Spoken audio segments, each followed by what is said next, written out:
আল্লাহর ওলি খাজা মঈনুদ্দিন চিশতি খাঁটি না ভেজাল? আরো জোরে কোন? জিজ্ঞাসা করে ইনি খাঁটি ওলি না ভণ্ড ওলি? বলে খাঁটি ওলি সুলতানুল হিন্দ। তাই নাকি? বলে হ। বলে তাই যদি হয় আমি সালাম দিব, মাজার থেকে যদি জবাব না আসে তাহলে কিন্তু তোদের সবার কল্লা নামায়ে দিব। বল দেন। আসসালামু আলাইকুম ইয়া গরিব নওয়াজ। সালামের জবাব নাই।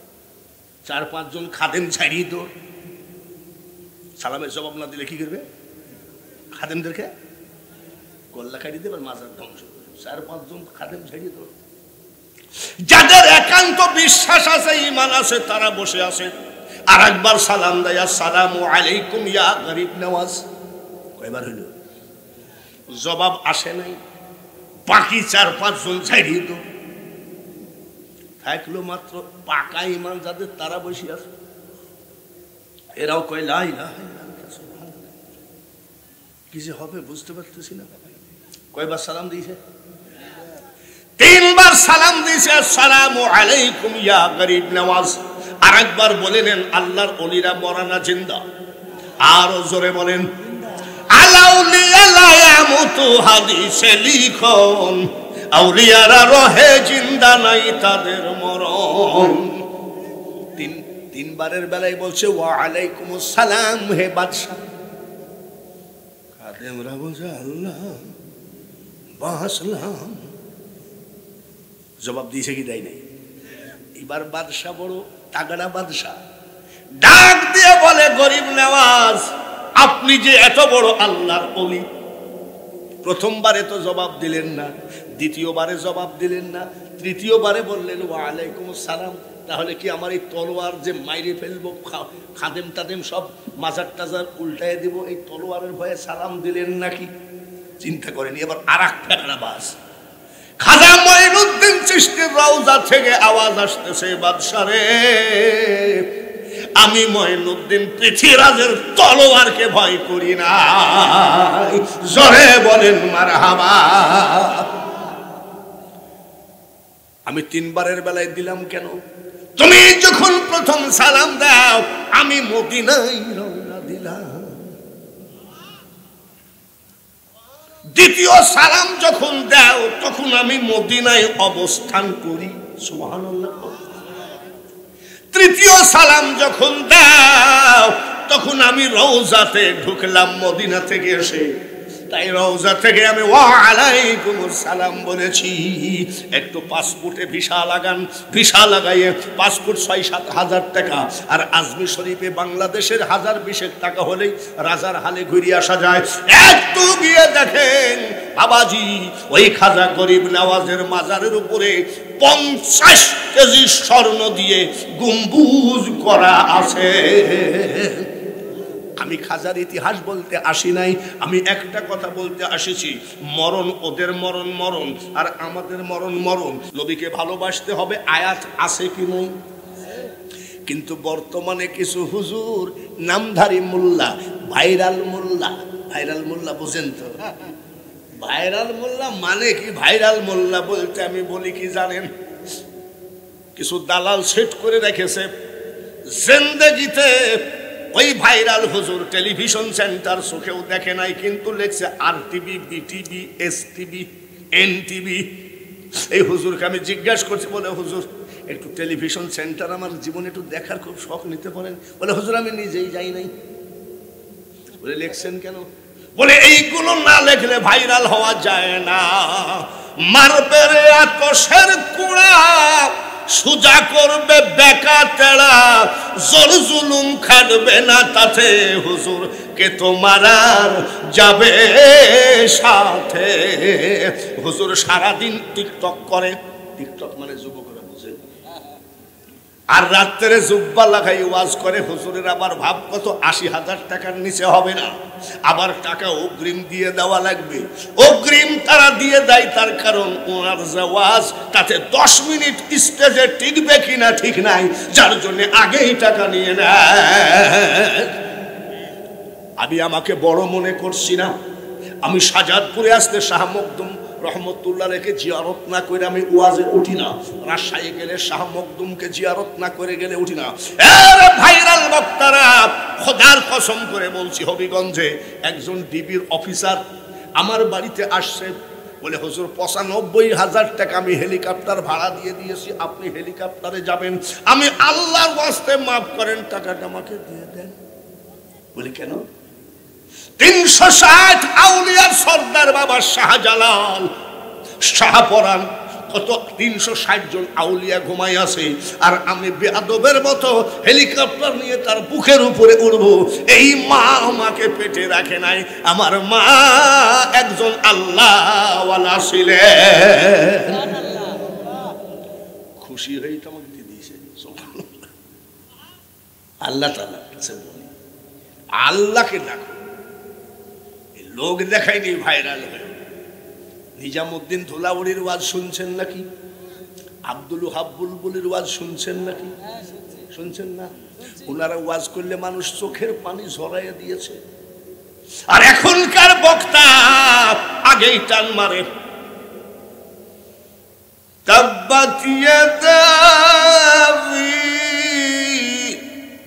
টান মারে। ও মনে করে কি টান মারলি বক্তা কারি হয়।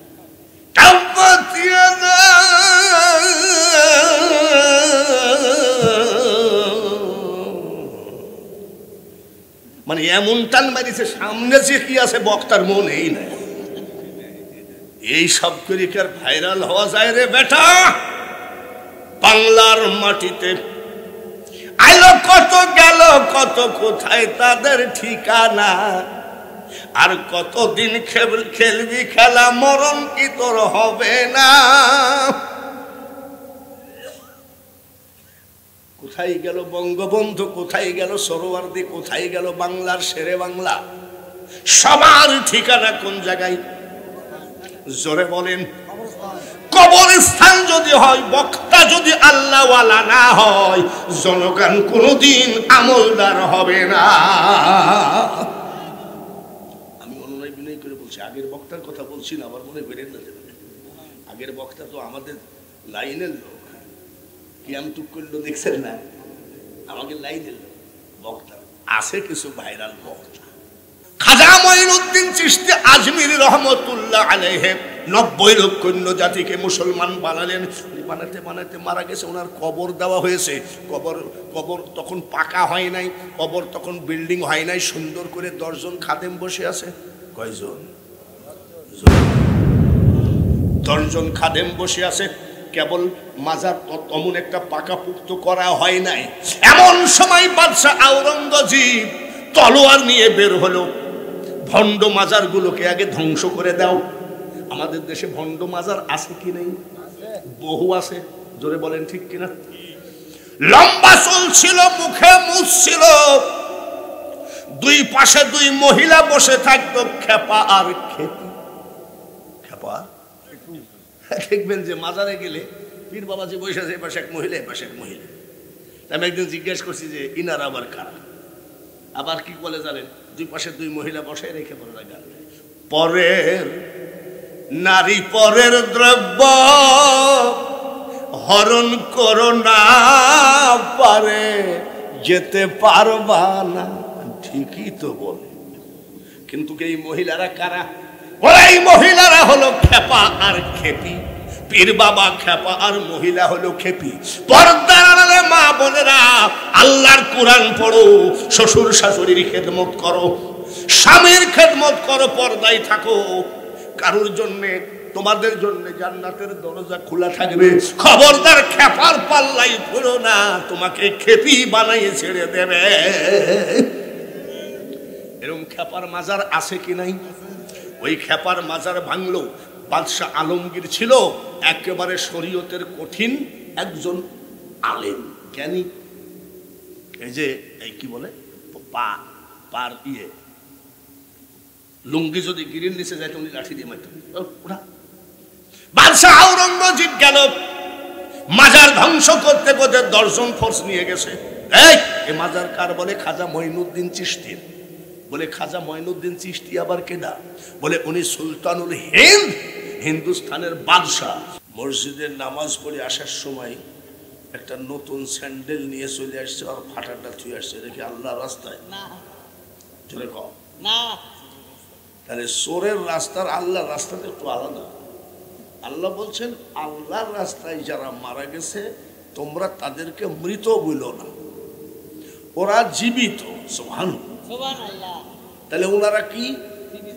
এটা কার কথা? কিন্তু তোমরা উপলব্ধি করতে পারো না। কোরআনের কথা আর হাদিসের কথা। আলাউলিয়া লা ইয়ামুতু হাদিসে লিখো, আউলিয়ারা রহে জিন্দা নাই তাদের মরণ। কবরে যেসব গোরস্থানের জালসায় যেসব বক্তারা ওয়াজ করেন, এনার একটু বিশেষ করে কবরের আযাব, জাহান্নাম, জান্নাতের কথা বলেন, ঠিক কিনা? আর আমি বলছি মরণ দুই রকম। কয় রকম? একটা সাধারণ মরা আর আরেকটা হলো আল্লাহওয়ালা মরা। তাহলে কোনটা মরতে চান আপনারা? একেবারে ফ্রি ওই রকম মরতে চান নাকি? কিছু দেওয়া লাগবে না, না কিছু করা লাগবে না? ওই মরণটা কেমন? আমার দাদা ছিলেন একেবারে সাধারণ মানুষ, কিন্তু ভিতরে ধানাই পানাই সিটারি চালাকি ছিল না। 5 ওয়াক্ত নামাজ পড়তেন, সূরা 2টা, সূরা ফাতিহা আর সূরা ইখলাস মুখস্থ ছিল। আমার দাদার কথা বলছি।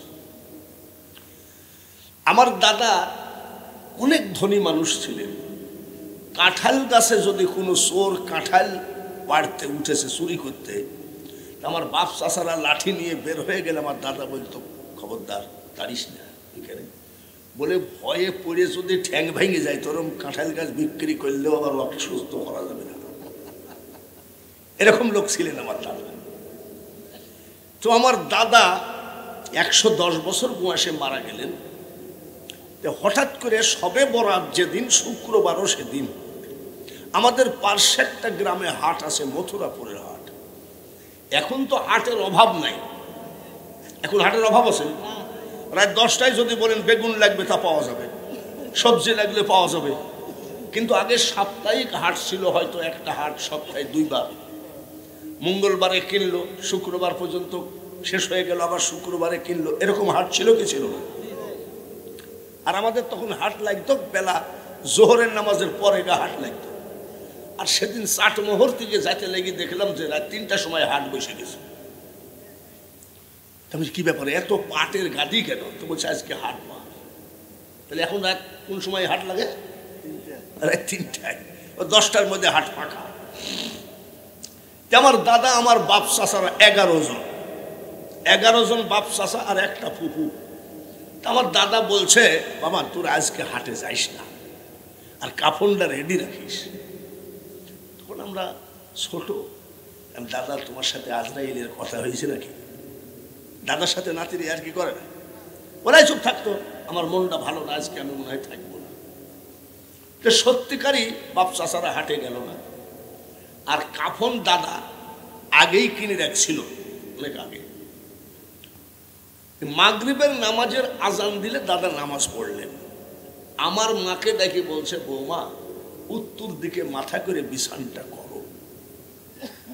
একেবারে খোদার কসম, বহুত লোক তো বহুত মিথ্যা কথা বলে ভাইরাল হয় মিডিয়ায়, আর আমি একেবারে যাহা সত্য তাহা বলছি। আমার দাদা মাগরিব করে শুইলেন, শুধু একটুখানি কেন ঝাঁকি মেরে চলে গেলেন। আমি বাঙালি হুজুর সেই দাদার নাতি। 43 বছর Bangla, Bharat, London, Ireland, Scotland, Russia, কত দেশে ওয়াজ করলাম। আমারই চিন্তা হয় শুক্রবার আর শবে বরাতের দিনে আমার মরণটা হবে কিনা আল্লাহ জানে। টাকা সবার থাকতে পারে, কিন্তু মনে রাখবেন আল্লাহ যদি মক্কা মদিনায় না নেয়, যাব আগামী বছর, যাব আগামী বছর, এরম করতে করতে কাফন দিয়ে পেঁচায় কবরে যায়, হজ নসিবে হয় না, কিন্তু টাকা ব্যাংকে আছে কি নাই? জোরে বলেন আছে না? রিক্সাওয়ালা সারাদিন রিক্সা চালায়, এক ধনী লোকের বাড়ির সামনে এত বড় একটা রসগোল্লা নিয়ে খাচ্ছে। ধনী লোক দোতলার থেকে তাকায় আর কান্দে। ওর বউ জিজ্ঞাসা করে, স্বামী কান্দ কেন? বলে, দেখিস না কত বড় রসগোল্লাটা খাচ্ছে, ওই তোমার তো টাকার অভাব নাই, তুমি কিনে খাও। ওই মুরব্বি চোখের পানি ঝরায় দিয়ে বলছে, স্ত্রী রে, টাকা আছে কিন্তু আমার কপালে রসগোল্লা নাই। বলে কেন? ডাক্তার বলে দিয়েছে এক চামচ বিষ খাবি কিন্তু মিষ্টি। কি অসুখ আছে? ভাইরা আমার, বন্ধুরা, কোনো হাসির ওয়াজ নয়। হযরত আবু বকর সিদ্দিক রাদিয়াল্লাহু তাআলা আনহু দান করতে করতে সর্বস্ব দান করে দিলেন। সুবহানাল্লাহ। আর আমরা দান করি কি রকম? কয় টাকার কয়েন? 5 টাকা। আর ওনার জীবনে দান করতে করতে একটা উদাহরণ দিলে বুঝবেন। গোসল করে যে উনি লুঙ্গি পাল্টাবে, সেই লুঙ্গি ছিল না। জোহরের নামাজে হাজির হবে, গোসল করলেন, খেজুরের পাতা চিকন চিকন করে সুতার মতো করে কাটলেন, আর খেজুরের কাঁটা সুই বানালেন। হযরত আবু বকর সিদ্দিক রাদিয়াল্লাহু তাআলা আনহু 2টা বালিশের কভার নিয়ে সেলাই করতেছেন। এই বালিশের কভার 2টো সেলাই করে পরে গোসল করলেন। সেলাই করতে যাই একটু রেডি হতে যাই, যা জামাত পাই নাই।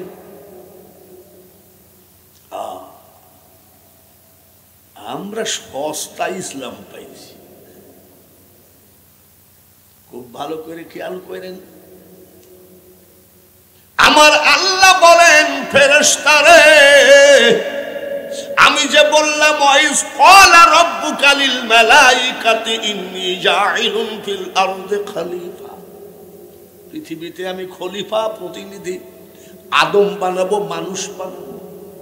তখন তোরা বলেছিলে, মাবুদ আপনি এই মানুষ বানাইয়েন না, ভাই ভাই মারামারি করবে, জমিনে সুদ খাবে, ঘুষ খাবে, জিনা করবে, ব্যভিচারী করবে। ওই সময় আমি বলেছিলাম, ফেরেশতারে, আমি আল্লাহ যাহা জানি তোরা তাহা মোটেও জানিস না। বানাইছিলাম। ফেরেশতারে দেখ দেখ দেখ, সেই আদমের জাত হযরতে আবু বকর, মসজিদ তৈরি করা, যুদ্ধ বিদ্রোহে তলোয়ার দেওয়া, যুদ্ধ বিদ্রোহে খাবার পরিবেশন করা। সেই আবু বকর দেখ আমার হাবিবের প্রতি আর আমার প্রতি কত বিশ্বাস। দান করতে করতে আজকে একেবারে জিরো হয়ে গেছে। বালিশের কভার, তারপরে শুয়েও নাই, সুতাও নেই। কি নাই? শুয়েও নাই। দেখ দেখ, সেই দিন যে তোরা মানা করেছিলি, নিষেধ করেছিলি, তার অপরাধের কারণে আমার আবু বকরের মতো আজ সব ফাটা কাপড় পরা লাগবে। সেদিন যে নিষেধ করেছিলি, দেখ আবু বকরের মতন ফাটা কাপড়, ফেরেশতাকে ফাটা কাপড় পরে দিয়েছে। হযরত আবু বকর গেছেন মসজিদে, আমার নবী ডাক দিয়ে কয়, আবু বকর, আমি জীবিত থাকাকালীন তোমরা যদি নামাজে এত আলসামি করো, দেখিছে একটু খালি যাতে দেরি হয়েছে, নবীজি কি বলছে, আমি জীবিত থাকাকালীন যদি তোমরা এইভাবে আলসামি করো, তাহলে তো আমি মারা গেলে তোমরা মনে হয় নামাজে ছেড়ে দিবা। আবু বকর চোখের পানি ঝরায় কান্দে, কিছুই বলতে পারে না ভয়ে। এমন সময় আমার আল্লাহ বলে, জিবরাইল রে, আমার আবু বকরের চোখের পানি আমি আল্লাহ সইতে পারি না, যা আমার হাবিবকে ঘটনাটা বল। জিবরাইল হাজির হয়ে গেলেন। আমার নবী বলে জিবরাইল গো ফাটা চাদর পরা কেন? বলে হুজুর গো হযরত আবু বকর যে ফাটা চাদর পরেছে আল্লাহ সমস্ত ফেরেশতাকে আজকে ফাটা চাদর পরাইছে। বলে কেন? ওই যে আমরা নিষেধ করেছিলাম মানুষ বানায়েন না, আর সেই মানুষ দান করতে করতে আজকে দুইটা বালিশের কভার জোড়া লাগাইয়ে পড়েছে। এই ভালো মানুষের কারণে তোরা কেন নিষেধ করলি? তোদের জরিপানা স্বরূপ সবাই ফাটা চাদর পর। নবীজি চাদর বিছাইয়ে দিলেন, কে আছে দান করো। বিভিন্ন সাহাবীরা দিলেন। হযরত আবু বকর দূরে দাঁড়িয়ে কাঁদতেছে, চোখের পানি মুছতেছে। আহারে, আমি জীবন ভর দানের সময় সবার আগে থাকতাম, আর আজকে কি ব্যাপার, আমি দান দিতে পারছি না। বাড়ি গেছে, হাঁড়ি পাতিল ডেক ডেকসি কুদাল শাপল বদনা ঘটি সব উটের পিঠে উঠাইছে। সব শেষে আসতেছে। আমার নবী বলে আবু বকর তুমি তো সবার আগে দান দাও, আজকে তুমি কি ব্যাপারটা কি? বলে হুজুর আপনার চাদর মোবারকের উপরে দান চাচ্ছেন, তাহলে তো দান করাই লাগে। আমার যা ছিল সব আপনার চাদর মোবারকের উপরে দিয়ে দিলাম। বলে দেরি কেন? বলে হাঁড়ি পাতিল ডেক ডেকসি কুদাল শাপল কুড়াইতে আমার একটু লেট হয়ে গেছে, মাফ করে দিয়ে। আমার নবী বলেন আবু বকর রে, তোমার যে প্রেম, তোমার যে মহব্বত, আমিও জবান দিলাম কাল কিয়ামতের মাঠে তোমার পা জান্নাতে না যাওয়া পর্যন্ত আমি নবী জান্নাতে ঢুকবো না। জোরে বলেন মারহাবা। দান করে সব শেষ করে ঠকলো না জিতলো? আর কেদারে বললো ঠকলো কি? জিতা আগে শোনে না। আয়েশা সিদ্দিকা একটা একটা করে তারা গোনে। নবীজি এসে বলছে আয়েশা রে, ও আয়েশা, আকাশের যতগুলো তারা আছে তাকে 10 দিয়ে গুণ দিলে যা হয় আমার উমরের আমল নামায় আছে হাজার। হলো যার যার একটা ব্যাপার আছে না, মুখটা শুকায়ে গেল। আমার নবী ডাক দিয়ে বলে আয়েশা, এই সুন্দর কথাটা শুনে মুখটা তোমার শুকায়ে গেল কেন? বলি ইয়া রাসূলুল্লাহ, নবী গো, উমরের যদি এত নেকি থাকে তাহলে আমার আব্বার কি আছে? নবীজি একটুখানি ঠিক ছিল। আমার নবী বলে আয়েশা রে, তোমার বাবার ব্যাপারটা শোনো। আমি মুহাম্মদ সাল্লাল্লাহু আলাইহি সাল্লাম যদি পৃথিবীতে কাউকে দোস্ত ডাকতাম সেটা ছিল তোমার বাবা আবু বকর। চিল্লায়ে বলেন মারহাবা। দান করতে করতে সব শেষ।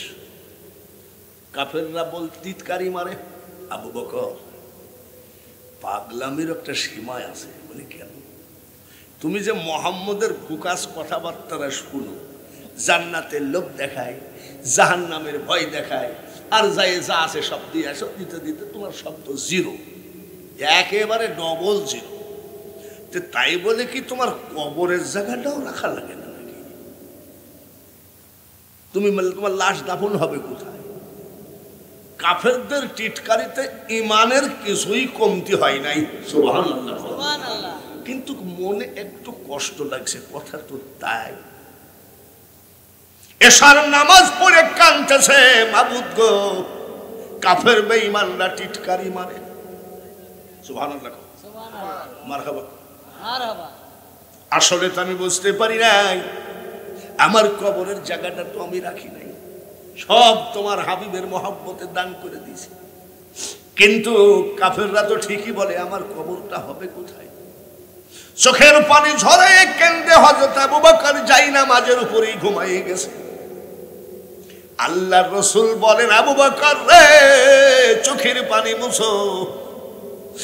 কবর তোমার জন্য রেডি, তুমি কবরের জন্য রেডি হও। আমি বলেছি মরার মতন মরো। কোন মরা? সেই মরাটার কথাই আজকে বলবো। আমরা মরি, 7 দিন পরে লাশ পাওয়া যায় পুকুরের মধ্যে। ওয়াজ করতে গেছি, লঞ্চ ডুবে মারা গেছি, নিখোঁজ, মাছে খেয়ে ফেলেছে। বেশি বাড়া বাইল না, ঝরে পড়ে যাবে। আবার বেশি খাটো হয় না, ছাগলে খেয়ে ফেলবে। এত বাড়া বেড়ে গেল শেখ হাসিনার হাতের একটা চেক পাওয়াতে, এমন বাড়া বেড়ে গেল। 2 ভাই মোটর সাইকেলে যাচ্ছিল। দেখবেন যারা একটু কি আমি হলুর, এদের মোটর সাইকেল চালানোর ভাবই অন্যরকম। যেতে যেতে ড্রাম ট্রাক ছিলেন নাকি? ড্রাম ট্রাক নাকি ওর পাতি ভাঙতে পারলে 50,000 টাকা কোম্পানি পুরস্কার দেবে, এর নাম ড্রাম ট্রাক। একেবারে ড্রামটাকে তলে পড়েছে, মোটর সাইকেলের খোঁজ নাই। এক ভাই মরে পড়ে আছে, আর এক ভাইয়ের কল্লা একদিকে, বডি একদিকে। ও নলুয়া গোরস্থানের মানুষ গো, এই জায়গায় কিন্তু আমি কয়েকবার মাহফিল করেছি, ভালো করে বলে গেলাম। আর মনে হয় বেশি দিন নাই, তার কারণ আর কত চিল্লালাম তো কম না। হ্যাঁ, বলার ভাব দেখে তো মনে হয় 16 বছরের যুবক, কিন্তু আমার তো আর সে জিনিস নাই। তোরে বলেন ঠিক কিনা? নরুয়া গোরস্থানের জালসার ভাইয়েরা, শেখ হাসিনা, খালেদা জিয়া, তারেক জিয়া, সজীব ওয়াজেদ জয়, রাজনীতি করতে হয় দেশ বাঁচানোর জন্য। তাই বলে এমন রাজনীতি করতে গিয়ে নিজেকে একেবারে শয়তান বানায় ফেলো না। কত লাশ চলে আসতেছে রাজনীতির মাঠের থেকে, জোরে বলেন ঠিক কিনা? আরো জোরে বলেন ঠিক কিনা? এক মহিলা গান গাইল, তলে তলে জলে কাউয়া কাদের মিয়া, শুনছেন নাকি? এই মহিলার নাচ হাজার হাজার মানুষের মধ্যে। এই মহিলা তো নিশ্চয়ই হিন্দুর মেয়ে না। আমি বিএনপির বিপক্ষে, আওয়ামী লীগের পক্ষে বলছি না। মা, মরার মতো মরো গো, বেপরদা হয়ে যেখানে সেখানে কুকুর শিয়ালের মতো মরে পড়ে থাইকো না। তার কারণে জিন্দেগিটা অনেক বড় জিন্দেগি। 10 মাস 10 দিন একটা জীবন চলে গেছে মার পেটে, তারপরে এই যে 70-80 বছর একটা জীবন, তারপরে আছে কবর, হাসর, মিজান, পুলসেরাত, আছে কি নাই? তাহলে আরো 4টা যদি সামনে থাকে। মাগো, তুমি যখন এসেছিলে ভবে, কেন্দেছিলে তুমি, হেসেছিল সবে। এমন জীবন করিও গঠন, হাসিবে তুমি, তোমার জন্য কান্দিবে ভুবন। হযরত আবু বকর সিদ্দিককে নবীজি কি বললেন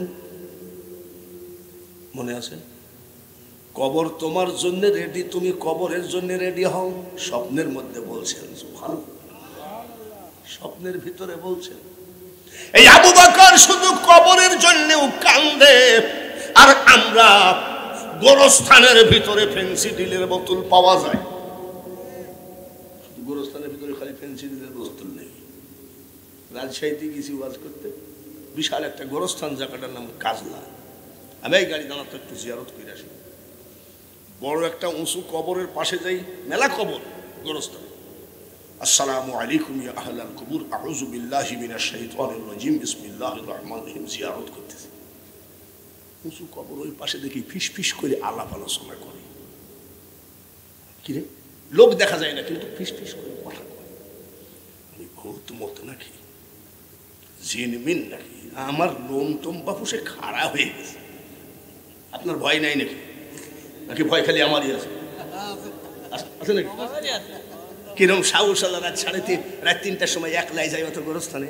তোমার বাপের কবরের কাছে যাই, যদি কও আসসালামু আলাইকুম, তোমার বাপ যদি কবরের ভিতর থেকে বলে কেবা আসিস, বাবারে, বলেন ঠিক কিনা? আমি দেখতেছি লোম টোম খাড়া হয়ে গেছে, আমি তাড়াতাড়ি মোনাজাত করি, পালাই। পালাইতে কাছে গিয়ে দেখি ওই কবরটার ওই পাশে একটা মেয়েদের ওড়না দেখা যায়। রাজশাহী ভার্সিটির যুবক আর যুবতী কবরের উপরে হাত দিয়ে শপথ করছে, পরে আবার তালাক ফালাক দিবা না। আর শপথ করার জায়গা পাইস না রে বেটা বিটি, কবর শুয়ে শপথ করতে গেছিস। নবীজি বলেন এমন একটা জামানা আসবে, যেই জামানায় হাতের তালুতে আগুন রাখা যেমন কঠিন হবে, ঠিক ঈমান রাখাও তেমন কঠিন হবে। বাইরে আমার বন্ধুরা, হযরত আবু বকর সিদ্দিক কত বড় আল্লাহওয়ালা, উনি দাঁড়াই আছেন, জিবরাইল ফেরেশতা আসছেন, হযরত আবু বকরকে বলছে আসসালামু আলাইকুম, কেমন আছেন? ওয়া আলাইকুম আসসালাম, ভালো আছি। জিবরাইল বলে আবু বকর ভাই বলেন তখন জিবরাইল কোথায়? জিবরাইল কিন্তু ওর সামনে দাঁড়ানো। জিবরাইল বলছে বলেন তখন জিবরাইল কোথায়? হযরত আবু বকর সিদ্দিক রাদিয়াল্লাহু তাআলা আনহু 1 মিনিট চোখটা বন্ধ করে চোখ খুলে বলছে এই যে জিবরাইল। সুবহানাল্লাহ বলে জিবরাইল ফেরেশতা বলেন আবু বকর ভাই আমি যে আপনার সামনে দাঁড়িয়ে আছি কেমনে বুঝলেন? বলে আপনি যখন প্রশ্ন করলেন জিবরাইল কোথায়, তখন আমি চোখ বন্ধ করে জাহান্নামে নাই, জান্নাতে নাই, আরশে মুআল্লায় নাই, সিদরাতুল মুনতাহায় নাই, লৌহ মাহফুজে নাই। আমি চোখটা বন্ধ করে দেখি জিবরাইল আমার সামনে দাঁড়ানো। সে লোক কাঁদতে কাঁদতে ঘুমাইয়ে গেছে। নবীজি বলছে কবর তোমার জন্য রেডি, তুমি কবরের জন্য রেডি হও। নবীর কথা মিথ্যা হবে নাকি? নবীর স্বপ্ন মিথ্যা হয় নাকি? একবার যদি কেউ নবীকে স্বপ্নে দেখে তার জন্য জাহান্নামের আগুন হারাম হয়ে যায়। একটা মানুষও যদি জবান বন্ধ করেন আপনি কপাল পোড়া লোক। তার কারণ আল্লাহ তাআলা কোনো নামাজ পড়ে না, রোজা করে না, হজ করে না, যাকাত দেয় না, কলেমা পড়ে না। আল্লাহ বলে আমি কোন ইবাদত করি না, ইবাদত কবুল করি। আমি একটা কাজ করি, ইন্নাল্লাহা ওয়া মালাইকাতান নবী, আমি আমার ফেরেশতাদেরকে নিয়ে আমার হাবিবের উপরে দুরূদ পড়ি। জোরে কোন মারহাবা। ইয়া আইয়ুহাল্লাযীনা আমানু সাল্লু আলাইহি ওয়া সাল্লিমু তাসলিমা, তোমরাও আমার হাবিবের উপরে দুরূদ পড়ো। যার জন্য ওই আল্লাহর হুকুমটা একটু পালন করেন, চোখটা বন্ধ করে সবুজ গম্বুজটা খেয়াল করে পড়ি আল্লাহুম্মা, জোরে জোরে সাল্লি আলা মাওলানা, আরো জোরে ওয়ালা আলিস মাহম। যেথাই থাকো, যে অবস্থায় থাকো, নবীজিকে ভুইলো না,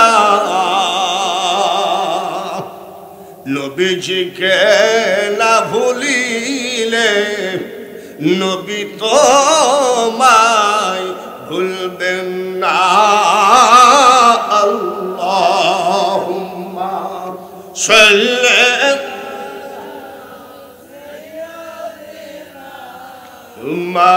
মাওলানা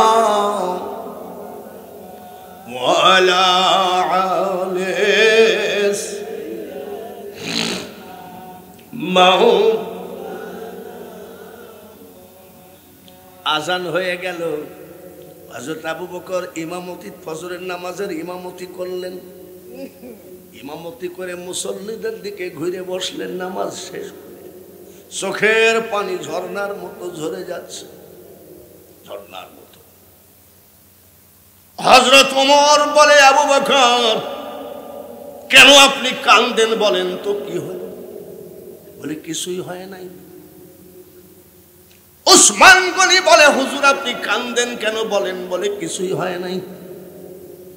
হযরত আলী রাদিয়াল্লাহু তাআলা আনহু বলেন, আপনি এইভাবে কাঁদতেছেন, বলেন আপনাকে কে কি বলেছে? বলে কেউ কিছু বলে নাই। বলে তাহলে কাঁদতেছেন কেন? এরা ওমর, আমি আবু বকর যদি মারা যাই তুমি জানাজা করবা, উসমান গনি লাশ ধোয়াবে, হযরত আলী যেন কাফনটা পরায়। এই লোকটা যদি এগুলো বলে যায়, এইগুলোকে কি বলে? ওসিয়ত। জোরে বলেন কি বলে? এই মানুষটা যদি বলে যায় ওর বেটা বেটিকে, বাবারে আমি যদি মারা যাই বাঙালি হুজুর যেন জানাজা করে, এটাকে কি বলে? ওসিয়ত। এইবার সাহাবীরা বলে, কে কাফন পরাবে, কে জানাজা করবে, কে লাশ ধোয়াবে, সবই তো বললেন। কিন্তু আবু বকর গো, আপনার তো কোনো জমি জায়গা নাই, লাশ দাফন করব কোথায় সেইটা বলেন। কিছুক্ষণ চুপ থাকে, থর থর করে কাঁপে আর কান্দে আর কয়, আরে সাহাবীরা, আমার হাবিবের মহাব্বতে, আমার নবীর মহাব্বতে আমার জমি জায়গা ধন দৌলত সব আমি কুরবানি করে দিয়েছি আল্লাহর রাস্তায়। এক কাজ করো, আমি মারা গেলে জানাজা শেষে আমার লাশটা আমার দয়ার নবীর রওজার কিনারে রাখবা। আমার নবী মরা না জিন্দা? আরো জোরে বলেন, আরেকবার বলেন। নবী যে জিন্দা, কারি ইব্রাহিম রহমতুল্লাহ আলাইহি হজ করতে গেলেন, হজ করতে গিয়ে কাবা জিয়ারত করে মদিনায় গেলেন, নবীর রওজায় সালাম দেয়, আসসালাতু ওয়াসসালামু আলাইকা ইয়া রাসূলুল্লাহ। আল্লাহ রাসূল বলে, ওয়া আলাইকুমুস সালাম ইব্রাহিম। কারি ইব্রাহিম রহমতুল্লাহ আলাইহি কাঁদতেছেন। অন্যান্য হাজী ভাইয়েরা বলছে, হুজুর আপনি কাঁদেন কেন? বলে আমার নবীর রওজায় সালাম দিলাম রে, আমার নবী সালামের জবাব রিটার্ন দিল, আমি নিজে কানে শুনেছি। তাহলে নবী মরা না জিন্দা? ভাইরা আমার, অন্যান্য হাজী ভাইয়েরা বলছে, কারি সাহেব হুজুর সালামের জবাব রিটার্ন পাইছেন, তাহলে তো হাসার কথা, কান্দার কথা না, আনন্দের কথা। তাহলে আপনি কাঁদছেন কেন? কারি ইব্রাহিম রহমতুল্লাহ আলাইহি বলে, আমি কান্দার কারণটা শোনো। 1400 বৎসর আগে যে নবী মারা গেছে, এখনো রওজা থেকে যদি সালাম রিটার্ন দেয়, আমার নবী মরে না। আমি কাঁদছি এই জন্যে, যদি উনার পা মুবারক, কদম মুবারকটা একটু বের করে দিতেন, আমি ইব্রাহিম, সুবহানাল্লাহ, মারহাবা, আমি ইব্রাহিম ওনার পাক কদমে চুমা দিয়ে ঘরে ফিরে যাইতাম, আর আমার আর অন্য কিছু দরকার ছিল না। মানুষ বানাইছে আল্লাহ প্রেমের কারণে, প্রেমের ডুরি বান্ধ নবীজির সনে। কুল ইন কুনতুম তুহিব্বুনাল্লাহ ফাত্তাবিউনি ইউহিব্বুকুমুল্লাহ ওয়া ইয়াগফির লাকুম যুনুবাকুম আল্লাহু গফুরুর রহিম। নবীকে ভালোবাসতে হবে, আয়াত আছে কি নাই? কিন্তু বর্তমানে কিছু হুজুর নামধারী মোল্লা, ভাইরাল মোল্লা, ভাইরাল মোল্লা বুঝেন তো? ভাইরাল মোল্লা মানে কি? ভাইরাল মোল্লা বলতে আমি বলি কি জানেন, কিছু দালাল সেট করে রেখেছে, জিন্দেগিতে ওই ভাইরাল হুজুর টেলিভিশন সেন্টার চোখেও দেখে নাই, কিন্তু লেখছে RTV, BTV, STV, NTV। এই হুজুরকে আমি জিজ্ঞাসা করছি, বলে হুজুর একটু টেলিভিশন সেন্টার আমার জীবনে একটু দেখার খুব শখ, নিতে পারেন? বলে হুজুর আমি নিজেই যাই নাই। বলে লেখছেন কেন? বলে এইগুলো না লেখলে ভাইরাল হওয়া যায় না। মারবে রে আতশের কুড়া, সুজা করবে বেকা তেড়া, জোর জুলুম খাটবে না তাতে, হুজুর কে তোমার আর যাবে সাথে। হুজুর সারাদিন টিকটক করে, টিকটক মানে যুবকরা বুঝে, আর রাত্রে জুব্বা লাগাই ওয়াজ করে হুজুরের আবার ভাব কত ৮০,০০০ টাকার নিচে হবে না, আবার টাকা অগ্রিম দিয়ে দেওয়া লাগবে। অগ্রিম তারা দিয়ে দেয় তার কারণ ওনার যে ওয়াজ তাতে ১০ মিনিট স্টেজে টিকবে কিনা ঠিক নাই, যার জন্য আগেই টাকা নিয়ে নেয়। আমি আমাকে বড় মনে করছি না, আমি সাজাদপুরে আসতে শাহ মখদুম রহমতুল্লাহ রেখে জিয়ারত না করে আমি ওয়াজে উঠি না, রাজশাহী গেলে শাহ মখদুমকে জিয়ারত না করে গেলে উঠি না। ভাইরাল বক্তারা, খোদার কসম করে বলছি, হবিগঞ্জে একজন ডিবির অফিসার আমার বাড়িতে আসছে, বলে হুজুর ৯৫,০০০ টাকা আমি হেলিকপ্টার ভাড়া দিয়ে দিয়েছি, আপনি হেলিকপ্টারে যাবেন, আমি আল্লাহর ওয়াস্তে মাফ করেন, টাকাটা আমাকে দিয়ে দেন। বলি কেন? ৩৬০ আউলিয়ার সর্দার বাবা শাহজালাল শাহপরান, কত ৩৬০ জন আউলিয়া ঘুমাই আছে, আর আমি বেয়াদবের মতো হেলিকপ্টার নিয়ে তার বুকের উপরে উড়ব। এই মা আমাকে পেটে রাখে নাই, আমার মা একজন আল্লাহওয়ালা ছিলেন। খুশি হয়ে তো আমাকে দিয়ে দিয়েছে। আল্লাহ তাআলা কাছে বলি, আল্লাহকে ডাকো, লোক দেখায়নি ভাইরাল হয়ে। নিজামুদ্দিন ধুলাউড়ির ওয়াজ শুনছেন নাকি? আব্দুল ওহাব বুলবুলির ওয়াজ শুনছেন নাকি? শুনছেন না? ওনারা ওয়াজ করলে মানুষ চোখের পানি ঝরাইয়া দিয়েছে। আর এখনকার বক্তা আগেই টান মারে,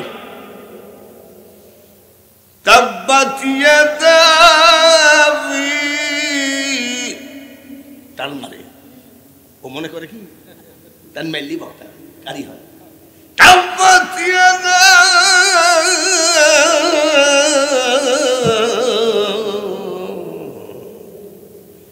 মানে এমন টান মারিছে, সামনে যে কি আছে বক্তার মনেই নাই।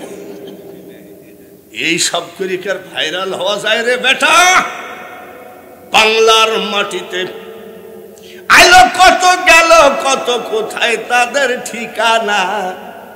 আর কতদিন খেলবি খেলা, মরণ কি তোর হবে না?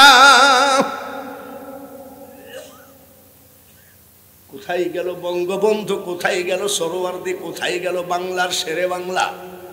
সবার ঠিকানা কোন জায়গায়? জোরে বলেন। কবরস্থান যদি হয়, বক্তা যদি আল্লাহওয়ালা না হয়, জনগণ কোনদিন আমলদার হবে না। আমি অনুনয় বিনয় করে বলছি, আগের বক্তার কথা বলছি না, আবার মনে করেন না।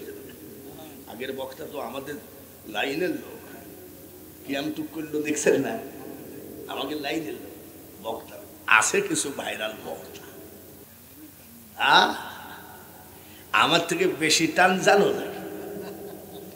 এই সাজাদপুরের মাটিতে ১ বৎসরে আমি ৬৭টা ওয়াজ করেছি, সাজাদপুর থানায়। বুঝতে পেরেছেন? এখন সিলেট, ব্রাহ্মণবাড়িয়া, কুমিল্লা, চিটাগাং এই দিকে থাকি, সাজাদপুরে কমে গেছে।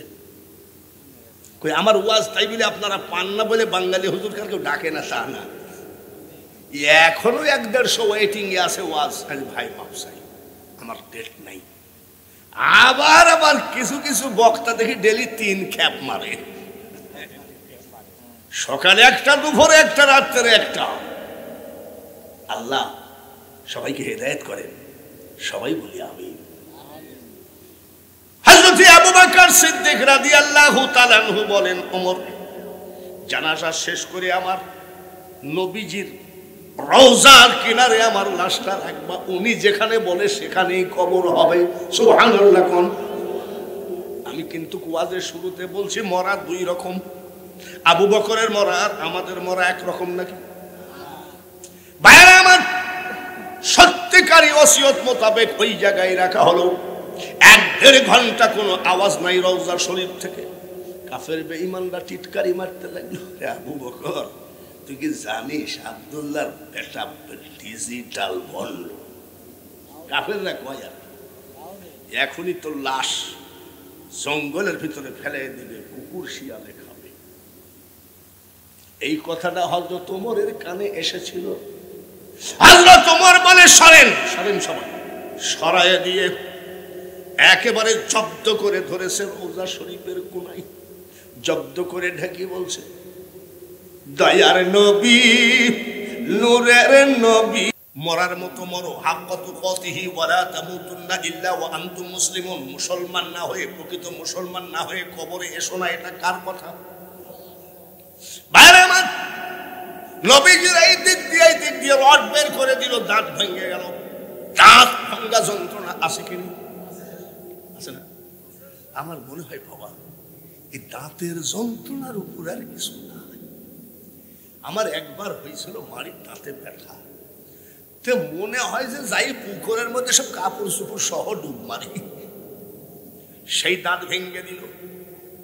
চারিদিকে কাফের বেঈমানরা বলে দিল কুতিলা মুহাম্মদ, মুহাম্মদ কত মরে গেছে। এটা ভাইরাল করে দিয়েছে। এইবার বাবাজিরা রে, ও যুবক ভাইরা শোনো, ছোট ছোট মাসুম বাচ্চারা বের হয়ে যাচ্ছে। মা জিজ্ঞাসা করে ছেলে রে কই যাস? বলে মা আর তোমার বুকের দুধ খাবো না গো। মা বলে কেন? আমরা শুনলাম আমাদের আখেরি পয়গম্বরকে মেরে ফেলেছে।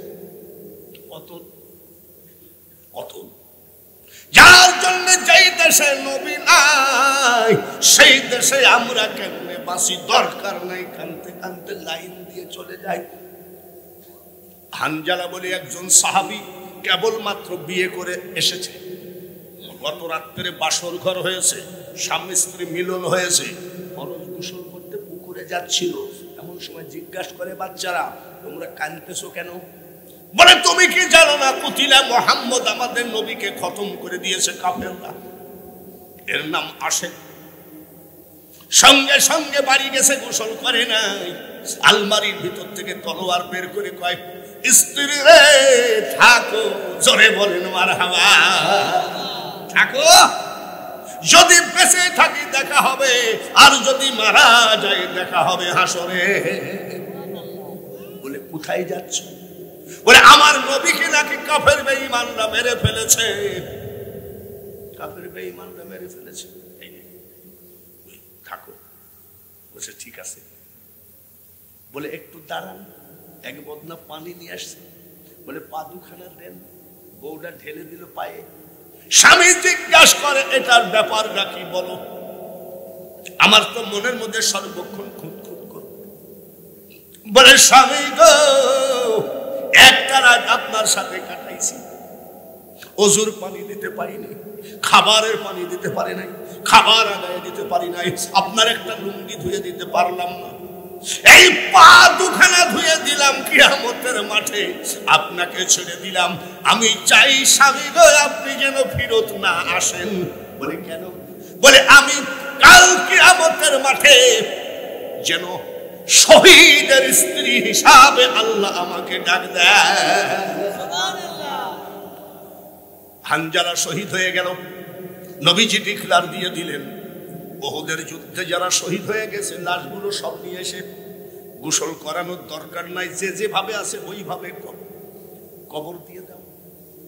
সাহাবীরা জিজ্ঞেস করে ইয়া রাসূলুল্লাহ, ইয়া হাবিবাল্লাহ, এইভাবে কবর দেওয়ার হাকিকত কি? আপনি তো গোসল না করে কাপড় না পরে দেন নাই। আমার নবী বলে সাহাবীরা রে শোন শোন, আমার জীবনে একটা মারাত্মক যুদ্ধ হলো উহুদের যুদ্ধ। এই যুদ্ধ যেন আল্লাহ আর না দেখায়। আমি চাই আল্লাহ কাজী হবেন, সুবহানাল্লাহ বলেন। আর আরেকটা চেয়ারে থাকবে, সেটা হবে উকিল। পাবনার উকিল নাকি, সিরাজগঞ্জের উকিল নাকি, ইন্ডিয়ান উকিল নাকি, ওই কুকুর খাওয়া দেশের উকিল নাকি। উকিল হবে নবী মুহাম্মদুর রাসূলুল্লাহ। আমি উকিল হব, আল্লাহ বিচারক হবে। যেখানে তলোয়ার মারা হয়েছে, কারুর জিহ্বা কেটে নিয়ে গেছে, কারুর কান কেটে নিয়ে গেছে, ওই অবস্থায় আল্লাহর সামনে হাজির হবে। আল্লাহ জিজ্ঞাসা করবে তোরা কারা রে? সেই দিন উহুদের শহীদ আল্লাহ বলবে আল্লাহ আমরা কোরআনের জন্য উহুদের মাঠে শহীদ হয়ে গেছিলাম। আমি তোদের নবী বলছি একটাকেও গোসল করানো যাবে না, ওইভাবে কবর দিয়ে দে। পাগলের মতো ওই হানজালার স্ত্রী এসে আওলা এলোমেলো চুল, পাগলের মতো এসে কয় আসসালাতু ওয়াসসালামু আলাইকা ইয়া রাসূলুল্লাহ, আসসালাতু ওয়াসসালামু আলাইকা ইয়া হাবিবাল্লাহ। নবী গো, শুনলাম নাকি বিনা গোসলে দাফন করাবেন। বলে হ্যাঁ। বলে হুজুর, আপনি বিনা গোসলে দাফন করাবেন এটা আপনার হুকুম, কিন্তু সবাইকে আপনি বিনা গোসলে দাফন করেন। কিন্তু আমার একটা আরজি হুজুর গো, আমার স্বামীকে খবরদার আপনি বিনা গোসলে দাফন করবেন না।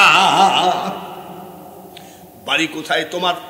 তোমার স্বামীর নাম কি? বলে আমার স্বামীর নাম হানজালা। করে নিয়ে আসছে, আমরা স্বামী স্ত্রী মিলন হয়েছি।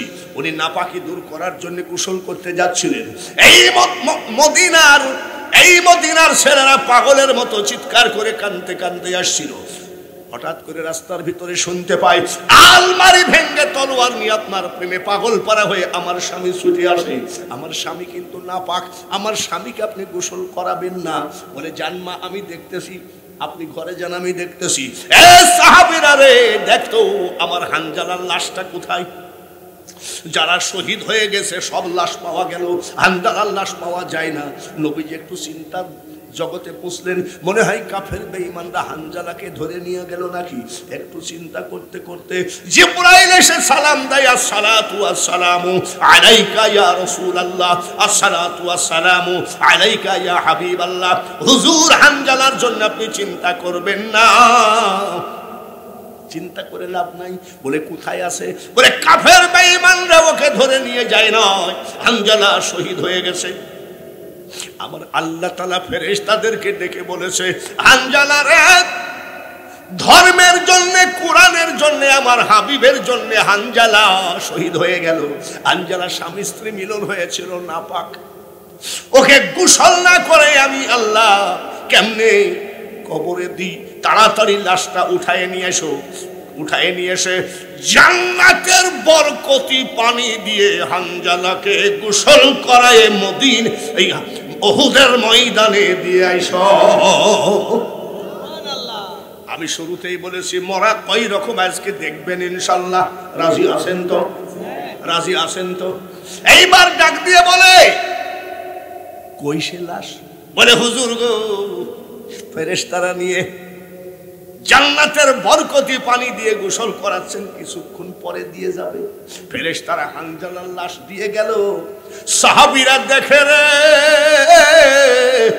দাড়ি বেবে, চুলের আগা বেবে, জান্নাতের সুগন্ধি পানিগুলো এখনো পড়ে যায়। তুমি যখন এসেছিলে ভবে কেন্দেছিলে, তুমি হেসেছিল সবে, এমন জীবন করিও গঠন, হাসিবে তুমি তোমার জন্য, কান্দিবে ভবন। খাজা মঈনুদ্দিন চিশতি আজমিরি রহমতুল্লাহ আলাইহি 90 লক্ষ জাতিকে মুসলমান বানালেন। বানাতে বানাতে মারা গেছে, ওনার কবর দেওয়া হয়েছে। কবর তখন পাকা হয় নাই, কবর তখন বিল্ডিং হয় নাই। সুন্দর করে 10 জন খাদেম বসে আছে। কয়জন? 10 জন খাদেম বসে আছে। কেবল মাজার তেমন একটা পাকাপুক্ত করা হয় নাই। এমন সময় বাদশাহ আওরঙ্গজেব তলোয়ার নিয়ে বের হলো, ভণ্ড মাজারগুলোকে আগে ধ্বংস করে দাও। আমাদের দেশে ভণ্ড মাজার আছে কি নেই? বহু আছে, জোরে বলেন ঠিক কিনা? লম্বা চুল ছিল, মুখে মুছ ছিল, দুই পাশে 2 মহিলা বসে থাকতো, খেপা আর খেপি। খেপা দেখবেন যে মাজারে গেলে পীর বাবাজি বসে আছে, এপাশে এক মহিলা, এপাশে এক মহিলা। আমি একদিন জিজ্ঞেস করছি যে ইনার আবার কারা? আবার কি বলে জানেন? 2 পাশে 2 মহিলা বসে রেখে পরে গান গায়, পরের নারী পরের দ্রব্য হরণ করো না, পারে যেতে পারবা না। ঠিকই তো বলে, কিন্তু এই মহিলারা কারা? ওরা এই মহিলারা হলো খেপা আর খেপি। পীর বাবা খেপা আর মহিলা হলো খেপি। পর্দার আড়ালে মা বোনেরা আল্লাহর কোরআন পড়ো, শ্বশুর শাশুড়ির খেদমত করো, স্বামীর খেদমত করো, পর্দায় থাকো। কারোর জন্যে, তোমাদের জন্য জান্নাতের দরজা খোলা থাকবে।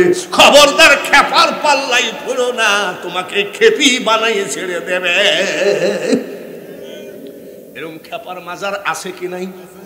ওই খেপার মাজার ভাঙলো, বাদশাহ আলমগীর ছিল একেবারে শরীয়তের কঠিন একজন আলেম জ্ঞানী। এই যে এই কি বলে পার লুঙ্গি যদি গিরির নিচে যায় তুমি লাঠি দিয়ে মারতে ওরা। বাদশাহ আওরঙ্গজেব গেল মাজার ধ্বংস করতে করতে 10 জন ফোর্স নিয়ে গেছে। এই মাজার কার? বলে খাজা মঈনুদ্দিন চিশতি। বলে খাজা মঈনুদ্দিন চিশতি আবার কেডা? বলে উনি সুলতানুল হিন্দ, হিন্দুস্তানের বাদশাহ। ও মরদ আবার বলছে আমি তো বাদশাহ। ওর বাদশাহ কেডা? বলে খাঁটি অলি না ভণ্ড অলি? বলে খাঁটি অলি। বলে খাঁটি অলি যদি হয় মরা না জিন্দা? জোরে বলেন আপনারা। ওরে বাবারে, জানেন না নাকি? কথা বলতে এখন ঘুমিয়ে গেছেন নাকি? আল্লাহর অলি খাজা মঈনুদ্দিন চিশতি খাঁটি না ভেজাল? আরো জোরে কোন? জিজ্ঞাসা করে ইনি খাঁটি অলি না ভণ্ড অলি? বলে খাঁটি অলি, সুলতানুল হিন্দ। তাই নাকি? বলে হ। বলে তাই যদি হয় আমি সালাম দিব, মাজার থেকে যদি জবাব না আসে তাহলে কিন্তু তোদের সবার কল্লা নামায়ে দিব। বল দেন। আসসালামু আলাইকুম ইয়া গরিব নওয়াজ। সালামের জবাব নাই। 4-5 জন খাদেম ছাড়িয়ে তো সালামের জবাব না দিলে কি করবে? খাদেমদেরকে কল্লা খাইয়ে দেবে, মাজার ধ্বংস করবে। 4-5 জন খাদেম ছাড়িয়ে তো। যাদের একান্ত বিশ্বাস আছে, ঈমান আছে, তারা বসে আছে। আর একবার সালাম দেয়, আসসালামু আলাইকুম ইয়া গরিব নওয়াজ। কয়বার হইল? জবাব আসে নাই। বাকি 4-5 জন ছাড়িয়ে তো থাকলো মাত্র পাকা ঈমান যাদের, তারা বসে আছে। এরাও কয় লা ইলাহা ইল্লাল্লাহ সুবহানাল্লাহ। কি যে হবে বুঝতে পারতেছি না। কয়বার সালাম দিয়েছে? 3 বার সালাম দিয়েছে, আসসালামু আলাইকুম ইয়া গরিব নওয়াজ। আর একবার বলেন আল্লাহর ওলিরা মরা না জিন্দা? আরো জোরে বলেন। আলাউলিয়া লা ইয়ামুতু হাদিসে লিখন, আউলিয়ারা রহে জিন্দা নাই তাদের মরণ। 3 বারের বেলায় বলছে ওয়া আলাইকুমুস সালাম হে বাদশা। খাদেমরা বলছে আল্লাহ বাসলাম। জবাব দিয়েছে কি দেয় নাই? এবার বাদশা বড় তাগড়া বাদশা, ডাক দিয়ে বলে গরিব নওয়াজ আপনি যে এত বড় আল্লাহর ওলি, প্রথমবারে তো জবাব দিলেন না, দ্বিতীয়বারে জবাব দিলেন না, তৃতীয়বারে বললেন ওয়া আলাইকুমুস সালাম। তাহলে কি আমার এই তলোয়ার যে মাইরে ফেলবো, খাদেম তাদেম সব মাজার টাজার উল্টায় দিব, এই তলোয়ারের ভয়ে সালাম দিলেন নাকি? চিন্তা করেনি। এবার আর এক ফেকড়া বাস। খাজা মঈনুদ্দিন চিশতির রওজা থেকে আওয়াজ আসতেছে, বাদশা রে আমি মঈনুদ্দিন পৃথিবীরাজের তলোয়ারকে ভয় করি না। জোরে বলেন মারহাবা। আমি 3 বারের বেলায় দিলাম কেন? তুমি যখন প্রথম সালাম দাও আমি মদিনায় রওনা দিলাম। দ্বিতীয় সালাম যখন দাও তখন আমি মদিনায় অবস্থান করি। সুবহানাল্লাহ। তৃতীয় সালাম যখন দাও তখন আমি রওজাতে ঢুকলাম মদিনা থেকে এসে। তাই রওজা থেকে আমি ওয়া আলাইকুমুস সালাম বলেছি। একটু পাসপোর্টে ভিসা লাগান, ভিসা লাগাইয়ে পাসপোর্ট 6-7 হাজার টাকা। আর আজমির শরীফে বাংলাদেশের 1020 টাকা হলেই রাজার হালে ঘুরিয়ে আসা যায়। একটু গিয়ে দেখেন বাবাজি ওই খাজা গরিব নওয়াজের মাজারের উপরে 50 কেজি স্বর্ণ দিয়ে গম্বুজ করা আছে। আমি খাজার ইতিহাস বলতে আসি নাই, আমি একটা কথা বলতে আসিছি, মরণ ওদের মরণ মরণ আর আমাদের মরণ মরণ। বাঙালি হুজুরের লাশ পাওয়া গেল খাইদের মধ্যে, গর্তের মধ্যে, ব্রিজের নিচে বাঙালি হুজুরের লাশ পাওয়া গেল পাটের ভুঁয়ে, পাটের জমিনে। আর আল্লাহর ওলিদের ব্যাপারটা আপনি বাংলাদেশ টেলিভিশনে একটা মৃত্যু দিবস পালন করে, ওর নাম হলো রমেশ চন্দ্র শীল। হিন্দু না মুসলমান? জোরে কম। রমেশ চন্দ্র শীল অন্ধ লোক ছিল, চোখে দেখত না। গয়া গেছে, কাশী গেছে, কাবা গেল, বৃন্দাবন গেল, কোন জায়গায় কেউ চোখ ভালো করতে পারলো না। ওনার বাড়ি হলো চিটাগাং বোয়ালখালী থানা গুমদন্ডি গ্রামে। ডাক দিয়ে এক লোক বলতেছে মাঝ ভান্ডারে যাও, মৌলানা সৈয়দ গোলামুর রহমান একজন আল্লাহর ওলি, উনি বলছে শেষবারের মতো একটু দেখে আসি। তখন বাবা ভান্ডারী গৌসুল আজম মৌলানা সৈয়দ গোলামুর রহমান অজু করতেছিলেন। এমন সময় হিন্দুর বেটা তারপরে আবার লাফি যাই বলছে এখানে গোলাম রহমানকে অজুর পানি এইভাবে ছিটাইয়ে দেওয়ার সাথে সাথে চোখ খুলে গেল। জোরে বলেন মারহাবা। আল্লাহর ওলির এমন পারে কি পারে না? আল্লাহর ওলিদের কেরামতি নিয়ে যদি বাঙালি হুজুর ওয়াজ করে এক বৈঠকে কমপক্ষে 5-6 দিন হলেও ওয়াজ শেষ হবে না। তার কারণ আমি ওলিদের উপরে রিসার্চ করেছি, যে দেশেতে ঘুমাই কত আউলিয়া দরবেশ, সে যে আমার জন্মভূমি সোনার বাংলাদেশ। অজুর পানি ছিটানোর সাথে সাথে উনি চোখ খুলে গেল। চোখ খোলার পরে উনি মুরিদ হয়ে গেল। মুরিদ হওয়ার পরে এক তারা দিয়ে শুধু গান গাইতো, মাঝ ভান্ডারি গান। দেখে যারে মাঝ ভান্ডারে দেখে যারে, এরকম হাজার হাজার গান আমার মুখস্থ আছে। উনি গান গাইতে লাগলো, দিন থাকিতে ওরে পাগল গেলি না তুই মাঝ ভান্ডার, মনের আগুন মিটলো না তোর পাইলি না মওলার দিদার। উনি হিন্দুর ছেলে, মুরিদ হওয়ার পরে খালি গান গাইতে গাইতে এবার মারা গেল রমেশ চন্দ্র শীল। বিটিভি বাংলাদেশ সরকার প্রতি বছর মৃত্যু দিবস পালন করে, সাতা লোক না। হিন্দুর বেটা মারা গেল, মারা গেলে পারে মুসলমানরা জানাজা করবে, তার মানে মৌলানা সৈয়দ গোলামুর রহমানের কাছে মুরিদ হয়েছিল, আমরা জানাজা করব। হিন্দুরা বলছে আমরা পুড়াবো, মুসলমানরা বলছে আমরা জানাজা করব। হিন্দুরা কি বলছে? আমরা পুড়াবো। এইভাবে উভয় পক্ষে লাঠি ফাল্লা বল্লম বের করলো। উভয় পক্ষ হিন্দু মুসলমান মারামারি বেঁধে যাবে। শেষ পর্যন্ত একটা কমিটি হয়ে রমেশ চন্দ্র শীলের লাশ করে থাকলো, মামলা করলো কোর্টে। ওই সময় ম্যাজিস্ট্রেট মুস্কি হাসি দিয়ে রায় দিল কি জানো? ওই সময় মুস্কি হাসি দিয়ে রায় দিল, বলে বেকুবরা কোথায়, বলে কি লাশ পচে গেলে তখন থাকবি কি করে তোরা? কবে মামলা নিষ্পত্তি হবে? লাশ যদি ফেটে যায় তখন কি হবে?